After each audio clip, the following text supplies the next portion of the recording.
my dear students. As in previous lecture, we learned about division of decimals and I hope you completed that work. Now today we will start terminating and non-terminating decimals. So first of all we will learn what are terminating decimals. In that division in which we are getting remainder 0 after some steps, that decimal is called terminating decimals. So we can take some example and then you will more understand. I have taken exercise 3E first question, first part. Now I will divide it and you will more understand. First of all, it will go with 0. Already you learned how to divide. Afterwards, we will put here point. When we put here point, then we will put here point also. Now after point, we can take as many zeros we want. So this 0 will come down. It will go with the 6. Now again one more 0 we want. We can take 8 2s are 16. More zeros. As many 0 you want you can take. And you can see after some steps we are getting remainder 0.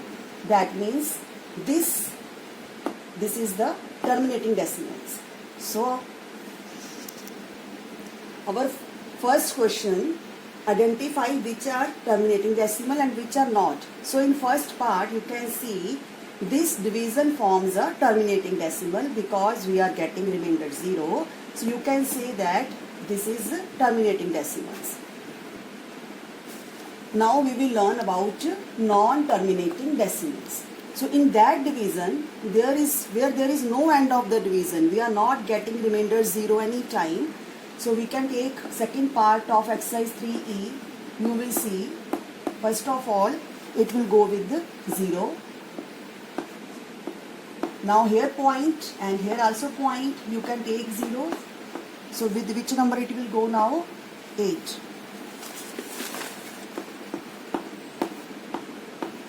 More 0 we can take, it will go with 6.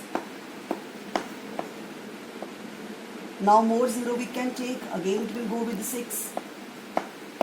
So you can see there is no end. Again and again we are getting the numbers and it will again and again go with 6, 6, 6, 6. That means there is no end of this division. So this type of division is called non-terminating decimals. So in first question, there are other parts also you will divide. In which part you are getting remainder 0, that is terminating decimal, and in which part you are not getting remainder 0 and it is continuously going and going, that is non-terminating decimals. Okay. Now we will learn about recurring decimals. So non-terminating decimals are called recurring decimals also or repeating decimals also. So when I will solve this sum, then you will more understand. Second question, first part, you will see when with 1, 3 we are dividing, it will go with 0. Here is point, here is point. Now it will go with 3.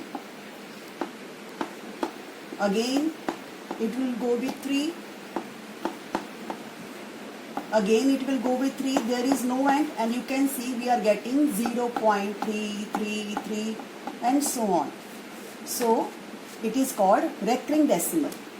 How to present this? How to write this recurring decimal? We will simply put, either we can put here dot or we can put here bar. This sign represents that 3 is going on and on and on. There is no end of 3. So this is called recurring decimal. Now we can take more sum, third part. You will more understand about recurring decimal. Here we are dividing with 7. So it will go with 0. Now it will go with 1, 0 point. Here also we will put point. As many 0 you want you can take.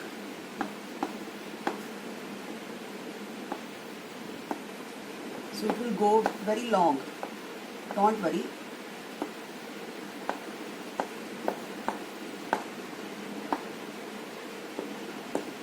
Now, here what will come? 5, then again 0, 7, again 0, So here 0 zeros, we can take as many zeros you want. Again,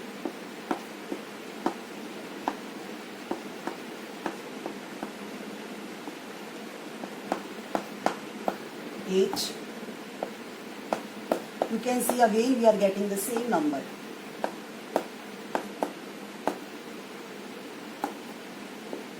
Again it will continue.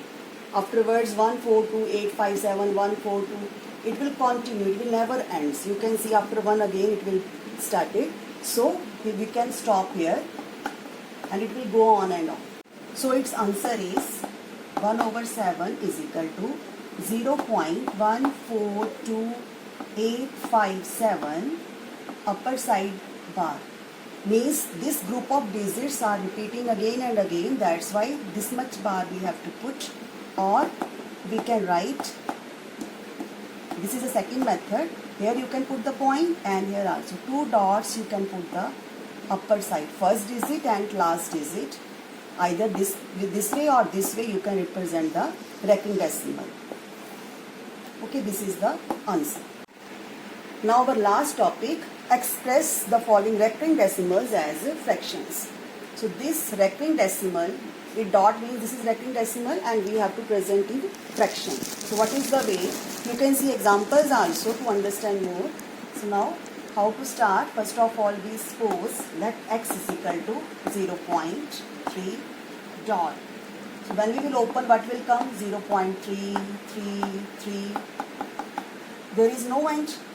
Now this is left side, this is right side. So further we will write multiplying both sides by 10. So what will we get? This we will suppose number 1. Okay. So we will multiply 10 with x. What will come? 10x. And here when we multiply with the 10, and you know this point will move one step further and it will come 3.333, so on. Now next step, this step you can suppose 2. Okay.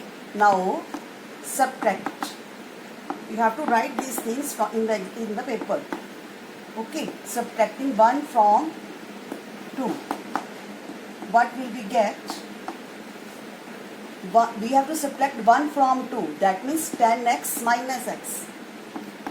10x minus x. And when we will subtract this both, we will get only 3. Or you can say 9x is equal to 3, or x is equal to 3/9 or 1/3. So this is our answer.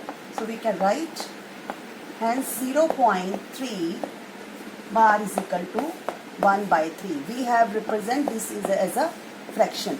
And if you remember, when we have solved this 1/3 we solved, we are getting this answer. Now we are solving this and we are getting this answer. According to the question we are solving, this is the opposite relation. Okay.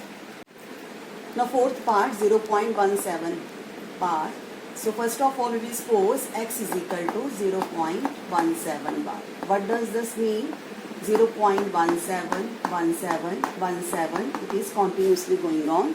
So we will suppose this is 1.